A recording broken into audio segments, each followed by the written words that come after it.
Večeras iznad Sao Paula, po najsjajnijim zvijezdama, vozi trostruki svjetski prvak u Formuli 1, Ayrton Senna. Jedan novinar rijetkim kolegama se povjerio kako je sanjao razgovor s Bogom, koji mu je rekao da je 1. svibnja 1994. uzeo Ayrtona zato što mu je trebao dobar vozač i prijatelj. Bog mu je na kraju razgovora priznao da je pogriješio sa Sennom, jer se plaši njegovih vožnji. Brazilac ponovno pobjeđuje na nebeskim stazama. Sljedeće večeri novinar je sanjao susret s Ayrtonom. Brazilski vozač rekao mu je da je sretan, jer u raju nema zidova, a na zemlji se sve odvija onako kako je želio.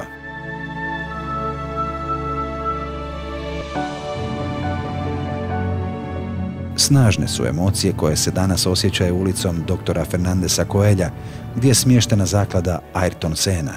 Njegova sestra Vivian nikad neće zaboraviti razgovor nekoliko dana prije tragične nesreće, kada joj je Ayrton rekao da moraju osnovati ustanovu kojom će pomagati djeci. Iako je prema mnogima prije 20 godina Formula 1 izgubila sve, sestra se pobrinula da njezin brat ostvari svoju posljednju želju. Gospođice Bianca Senna, hvala što ste nas ugostili ovdje u Sao Paulo u Brazilu. Thank you for coming here. Što nam možete reći o ciljevima Instituta Ayrton Senna koji vodi vaša majka Vivian? Well, we have been developing this work for 20 years now. When Ayrton had the accident, it was in the same year that we decided to open the foundation.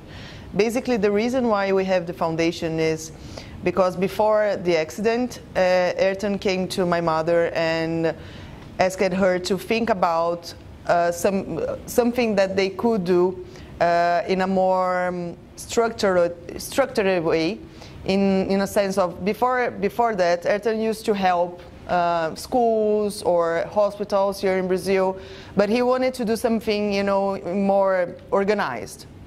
And he loved children, and he always thought that education was a key thing to develop the children and the future of this country.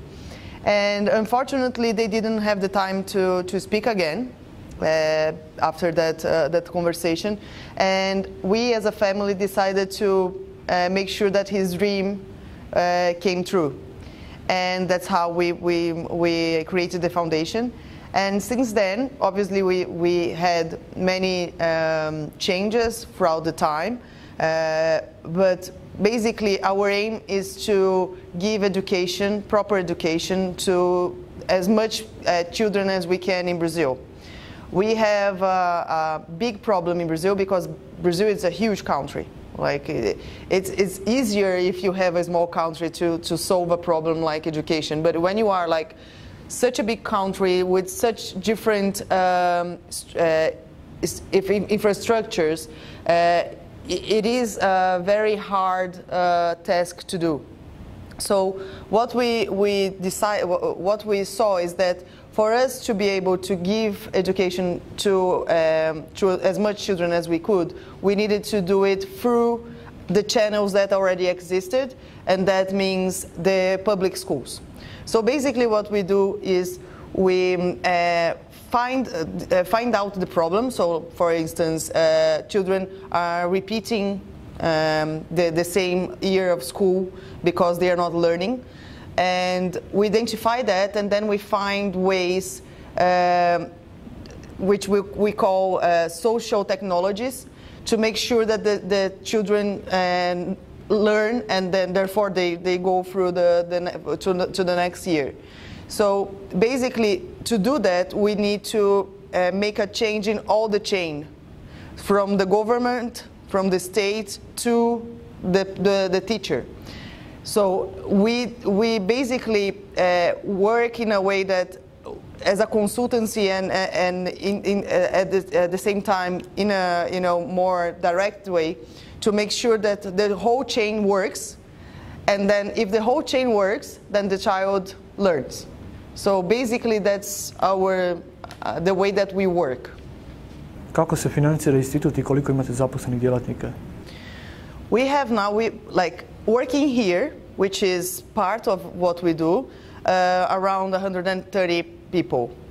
But we have more than 20,000 consultants that work on directly in the projects to make sure that the chain works.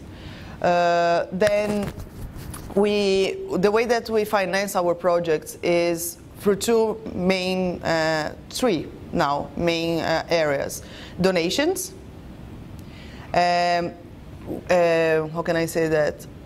Relationship and partnership with big companies that finance our projects, and also through licensing. So part of the revenue generated from the sales of a helmet or a t-shirt or the Senna brand goes to the foundation. So they are the three main streams of revenue. Kako gledate na karijeru svog brata Bruna Senne?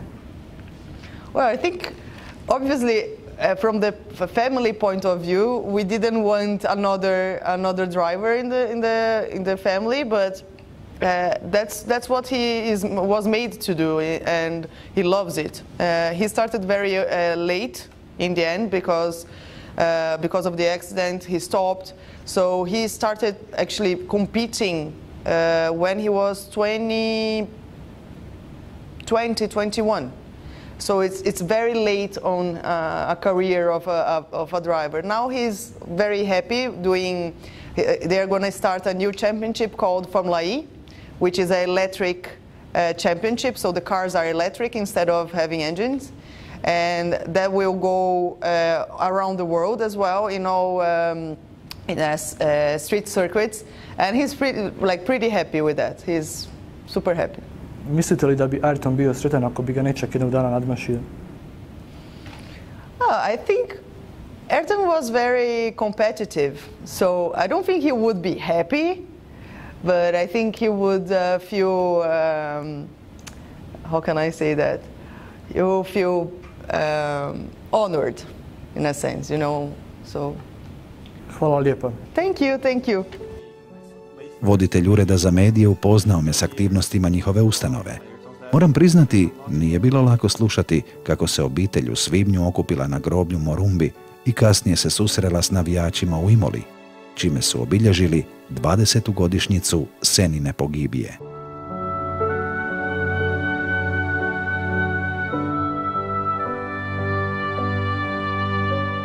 Fanovi su 90-ih očekivali Ayrtonovo vjenčanje, a kažu da im je upravo dolazak na groblje podsjetnik na nesretni razvod.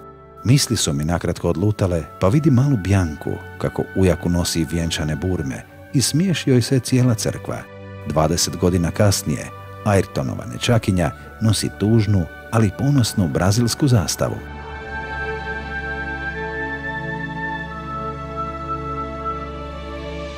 Dolazak na Sennin grob, koji je posjećeniji od počivališta Johna F. Kennedyja, Marilyn, Monroe i Elvisa Presleya zajedno, doživio sam vrlo emotivno. Taj osjećaj pratit će me do kraja života. Ovdje na groblju Morumbi u Sao Paulu počiva vjerojatno najbolji vozač svih vremena, Brazilac Ayrton Senna. Ugledni britanski autosport 2009. godine napravio je anketu u kojoj je sudjelovalo 217 vozača. Iako je Michael Schumacher statistički najuspješniji vozač u povijesti Formule 1, Ayrton Senna proglašen je najvećim svih vremena. Intervju s Biancom snimili smo za vrijeme svjetskog nogometnog prvenstva u Brazilu. Nakon intervjua, prijatelji su me pozvali da proslavimo pobjedu hrvatske reprezentacije nad Kamerunom. Nisam otišao. U glavi su mi odzvanjala sjećanja navijača na svjetsko prvenstvo u SAD-u 2 mjeseca nakon Ayrtonove pogibije, kada su brazilski nogometaši svoj 4. naslov posvetili svom vozaču. Te večeri sam ostao u hotelskoj sobi. Želio sam biti sam sa svojim impresijama, jer još samo malo Ayrton u Estorilu po kiši vozi utrku života na domaćem terenu, pobjeđuje Nigela Mansella, a u Imoli 1. svibnja 1994. u 7. krugu i 34. godini života prvi put gubi. Taj put i mi svi.